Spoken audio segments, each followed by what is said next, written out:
Hello friends, welcome to spicy food lower. இன்றைக்கி நம்மளோட சேனலில் நீர்ச்சத்து அதிகமுள்ள முள்ளங்கி ஜூஸ் எப்படி செய்கிறதுன்னு பார்க்க போகிறோங்க. முள்ளங்கினாலே நிறைய பேருக்கு பிடிக்காதுங்க. ஆனால் இந்த முள்ளங்கியை ஃப்ரெஷ் ஜூஸாக எடுக்கும்போது பலவிதமான பெனிஃபிட்ஸ் நம்மளுக்கு இருக்குங்க. ஏராளமான சத்துக்கள் இருக்குது இந்த முள்ளங்கியில். கண்டிப்பாக முள்ளங்கி சாப்பிடாதவங்க இதுக்கப்புறம் இந்த ஜூஸாவது குடிங்க, ரொம்பவே உடம்புக்கு நல்லதுங்க. இன்றைக்கி 2 முள்ளங்கி எடுத்துருக்குங்க. இது நம்ம மேல் பகுதி அடிப்பகுதி கட் பண்ணி எடுத்துட்டு தோல் சீவி எடுத்துக்கலாம். இந்த முள்ளங்கியில் பார்த்திங்கன்னா பொட்டாசியம், விட்டமின் சி, அதுக்கப்புறமா ஃபைபர் கண்டென்ட் இருக்குங்க. இந்த முள்ளங்கி ஜூஸை நம்ம வெறும் வயிற்றில் காலையில் குடிச்சிட்டு வரும்போது நம்மளுடைய செரிமான பிரச்சனைகள் எல்லாத்தையுமே சரி செய்யக்கூடியதுங்க. அது மட்டும் இல்லைங்க, உடம்புல உள்ள தேவையில்லாத நச்சு பொருட்கள், கிட்னி சம்மந்தப்பட்ட எல்லாத்துலேயுமே அந்த நச்சு பொருட்கள் இருக்கிறது எல்லாத்தையுமே, கழிவுகளை எல்லாத்தையுமே வெளியேற்றக்கூடியது இந்த முள்ளங்கி ஜூஸுங்க. யூரின் வழியாக எல்லா கழிவுகளையுமே வெளியேற்றிடும்.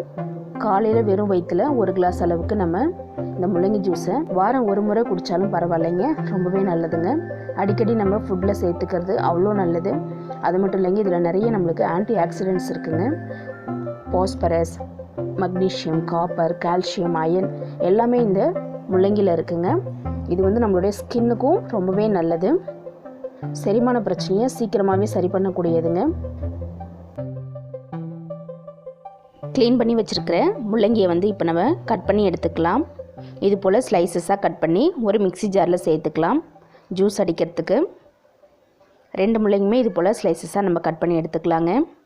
இந்த முள்ளங்கி ஜூஸில் பார்த்திங்கன்னா நம்ம வேறு எதுவுமே சேர்க்க போகிறது இல்லைங்க. வெறும் முள்ளங்கியை மட்டும்தான் நம்ம ஜூஸாக எடுக்க போகிறோம். இது கூட ஃப்ளேவருக்காக உப்பு கூட சேர்க்கலை, பெப்பர் எதுவுமே சேர்க்க வேணாங்க.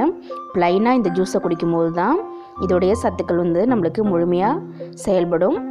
இந்த ஜூஸை குடிக்கும்போது பார்த்திங்கன்னா எம்டி ஸ்டமக்கில் காலையிலே வெறும் வயிற்றில் குடிக்கணுங்க. நல்லா 1 கிளாஸ் அளவுக்கு பெரிய கிளாஸில் எடுத்துக்கும் போது இது உள்ளே போயிட்டு நம்மளுடைய குடலில் இருக்கிற, கிட்னியில் இருக்கிற எல்லா கழிவுகளையுமே யூரின் வழியாக வெளியேற்றக்கூடியதுங்க. இப்போது இதில் கொஞ்சமாக தண்ணி மட்டும் சேர்த்துட்டு நம்ம அரைச்சி எடுக்க போகிறோம். தண்ணி சேர்த்துட்டு நல்லா நைஸாக அரைச்சி எடுத்துடலாம். பாருங்கள், இப்போ நம்ம இதை அப்படியே குடிக்க முடியாதுங்க, கெட்டியாக இருக்கும். அதனால் ஒரு வடிகட்டி வச்சு இதோட ஜூஸை மட்டும் நம்ம வடிகட்டி எடுத்துக்கலாம். ரொம்பவே ஈஸியாக 2 மினிட்ஸ் போதுங்க. காலையில் ஜஸ்ட் இதை அடிச்சுட்டு டீ காஃபிலாம் குடிக்கிறதுக்கு முன்னாடி இந்த ஜூஸை குடிச்சிருங்க. காலையில் எழுந்த உடனே அடித்து குடிக்கிறது ரொம்பவே நல்லது. சுகர் பேஷண்ட்ஸ்க்கு ரொம்ப நல்லதுங்க. நம்மளுடைய பிளட் சுகர் லெவலையும் கம்மி பண்ணும். நல்லா வடித்து எடுத்துக்கலாம். அவ்வளோதான், நம்மளுடைய ஹெல்த்தியான முள்ளங்கி ஜூஸ் சூப்பராக ரெடி ஆகிடுச்சு பாருங்கள். நம்ம கிளாஸில் ஊற்றிட்டு சர்வ் பண்ண வேண்டியது தான். சுகர் பேஷண்ட்ஸ் பார்த்திங்கன்னா வாரத்தில் 2 நாள் எடுத்துக்கிறது ரொம்பவே நல்லதுங்க. இதே மாதிரியே ஃப்ரெஷ்ஷாக நீங்களும் உங்கள் வீட்டில் முள்ளங்கி ஜூஸ் செஞ்சு குடிச்சு பார்த்துட்டு கமெண்ட் பண்ணுங்கள் ஃப்ரெண்ட்ஸ். இந்த வீடியோ பிடிச்சிருந்ததுன்னா லைக் பண்ணுங்கள், ஷேர் பண்ணுங்கள். மறக்காமல் நம்மளுடைய ஸ்பைசி ஃபுட் லவர் சேனலை சப்ஸ்கிரைப் பண்ணிவிட்டு பாருங்கள் ஃப்ரெண்ட்ஸ். அப்போ தான் நான் போடுற புது வீடியோஸ் எல்லாமே உங்களுக்கு உடனுக்குடன் நோட்டிஃபிகேஷனில் வரும்.